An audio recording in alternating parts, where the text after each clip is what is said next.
জয়গুরু বন্ধুরা, আমি কিছু সিমটম বা উপসর্গের কথা বলি। আপনারা একটু দেখুন তো এই সিমটম বা উপসর্গগুলো আপনাদের হয় কি না, অর্থাৎ আপনারা এই সিচুয়েশনটা ফেস করেন কি না একটু ভালো করে মিলিয়ে নিন।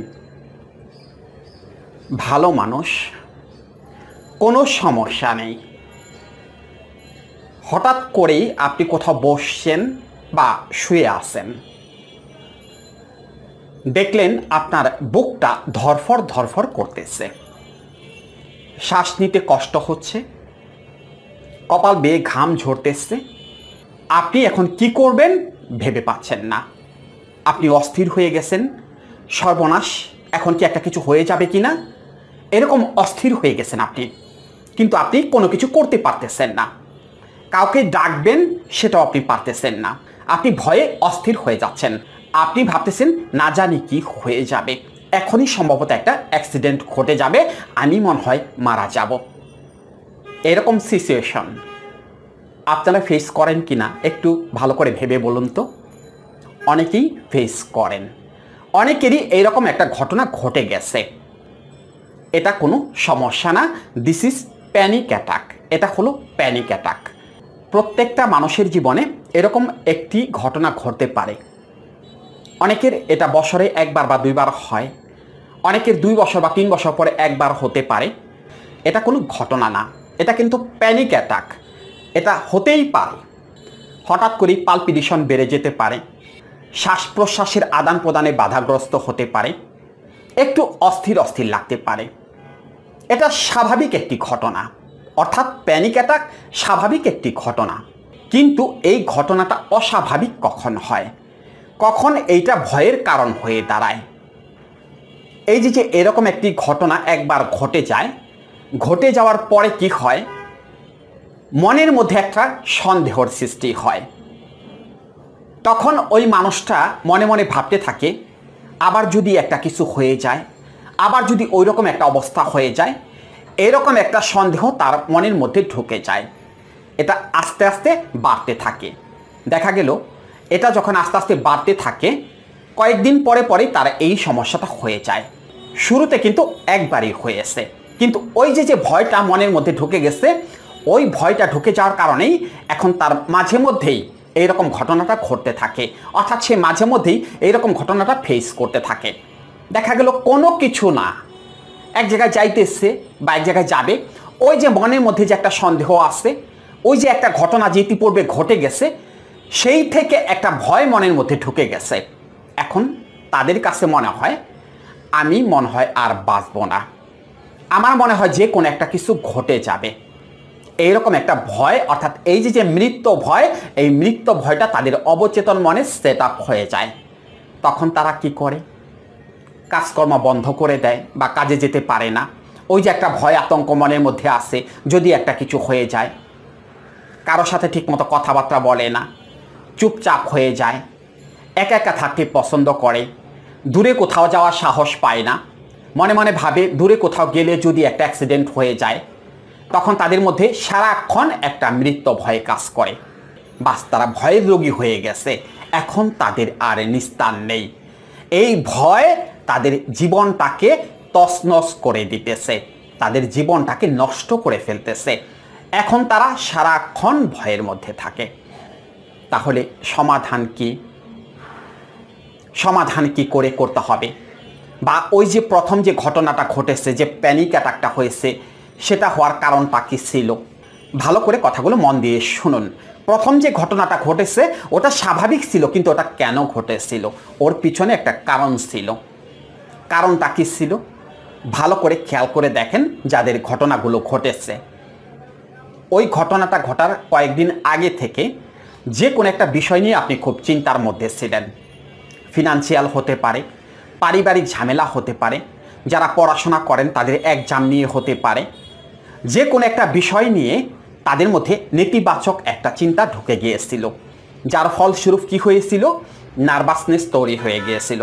নার্ভাসনেস তৈরি হওয়ার কারণে কি হয়েছিল, স্নায়ুতন্ত্রে অক্সিজেনের ঘাটতি হয়েছিল, যার দরুন ওই রকম একটা সিচুয়েশন আপনারা ফেস করেছেন। অর্থাৎ ওই যে প্যানিক অ্যাটাকটা শুরুতে হয়েছে, ওটা হয়েছে এই কারণে। কিন্তু এই যে পরবর্তীতে যে সমস্যাটা হয়েছে, এখন আপনি সারাক্ষণ ভয় পান, আপনার মধ্যে এখন সারাক্ষণ সন্দেহ কাজ করে যদি ওই রকম একটা কিছু হয়ে যায়।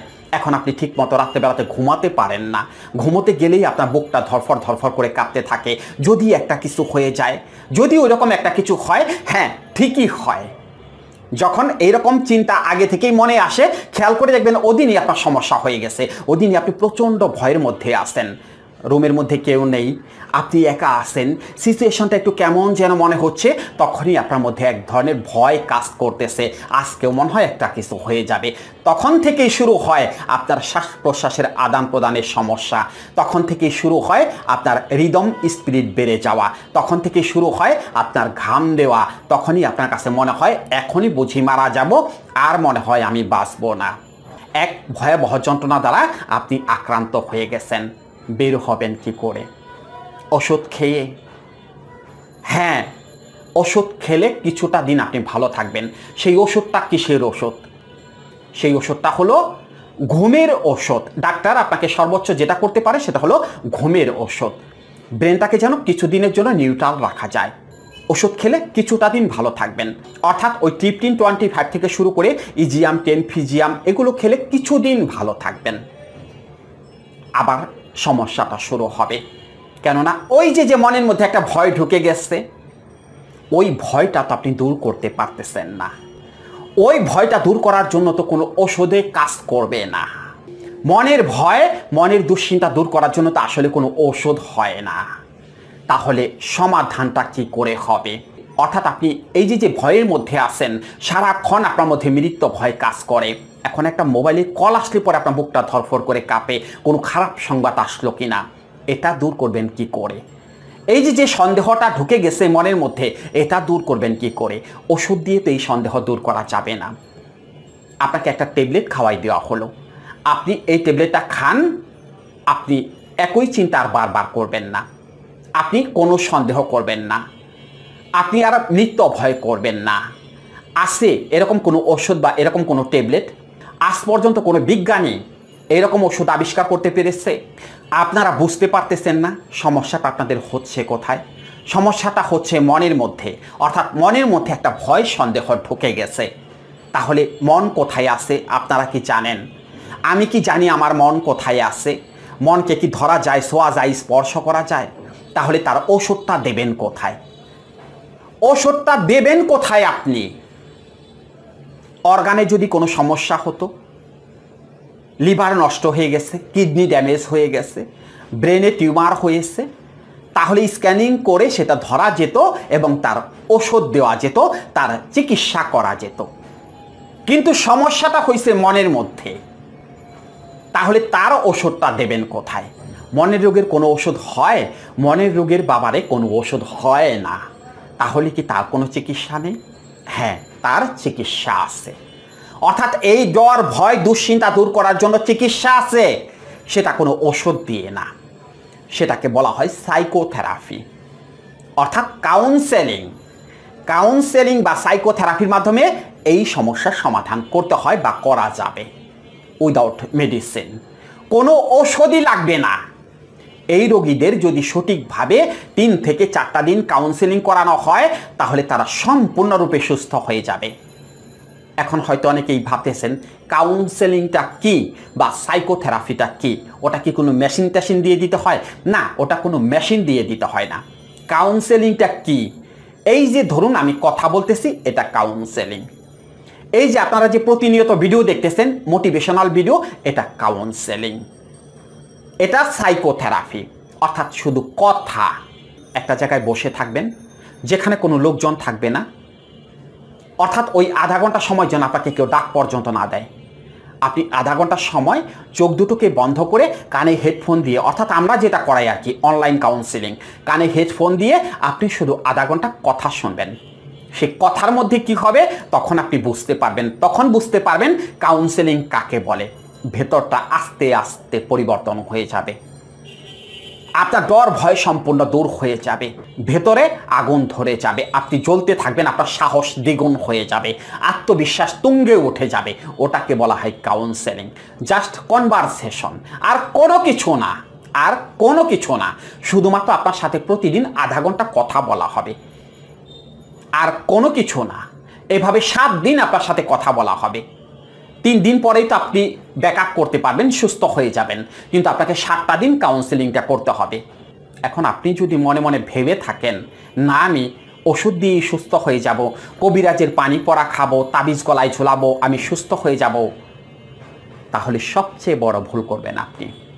আর মোটিভেশনাল ভিডিও দেখতে দেখতে সুস্থ হয়ে যাবেন, দেখতে থাকুন। এইরকম মোটিভেশনাল ভিডিও দেখতে দেখতে সুস্থ হয়ে যাবেন, সুস্থ হয়ে দেখুন সুস্থ হইতে পারেন কি না।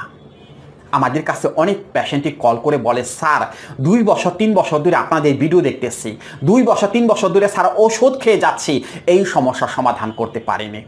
এই সমস্যার সমাধান করতে পারবেন না। যতক্ষণ পর্যন্ত কাউন্সেলিং বা সাইকোথেরাপি না করবেন ততক্ষণ পর্যন্ত আপনি এই সমস্যার সমাধান করতে পারবেন না। কাউন্সেলিং বা সাইকোথেরাপির মাধ্যমে আপনার ভেতরে যে ভুলগুলো বাসা বেঁধে বসে আছে, মনের মধ্যে যে ভুলগুলো তৈরি হয়ে গেছে, সেই ভুলগুলো ভেঙে দিতে হবে। সেটা কথার মাধ্যমে, কিছু লজিক্যালি স্ট্রাকচার আছে, কিছু সূত্র আছে, সেই সূত্র বা লজিক্যালি স্ট্রাকচারের মাধ্যমে আপনার মনের ভুলগুলোকে ভেঙে দিতে হবে, শুধুমাত্র কথার মাধ্যমে।